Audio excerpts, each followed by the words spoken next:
প্রত্যেকবার আমি আপনাদের সাথে আমাদের শ্যামরাধারানীর প্রসাদের ভিডিও যখনই শেয়ার করেছি আপনারা প্রচুর ভালোবাসা দিয়েছেন, তা ভাবলাম আজকেও একবার একটু শেয়ার করে ফেলি।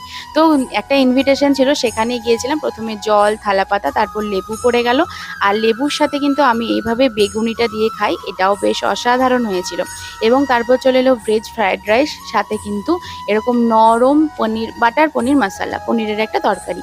আর তারপর চলে এলো কিন্তু গরম গরম ভাত, ভাতের সাথে কিন্তু ঘিও দিয়েছিল। এবং তারপরে চলে এলো দেখুন শাকের ঘন্ট। আর এটা কিন্তু আমাদের সোনামুখীর কিউ ক্যাটারারের পক্ষ থেকে আয়োজন করা হয়েছিল। আর তারপর চলে এলো ভেজ ডাল, এবং চলে এলো শ্যাম এবং রাধারানীর ফেভারিট হচ্ছে ধোকার ডালনা।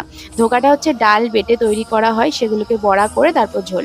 আর তারপরে দেখুন রয়েছে সুন্দর আলু পোস্ত, এবং লাস্টে ছিল পায়েস, মিষ্টি, পাঁপড়, চাটনি এবং আইসক্রিমও ছিল। ভিডিওটা দেখা হয়ে গেলে কমেন্টে একবার জয় রাধাশ্যাম লিখে যাবেন। টাটা।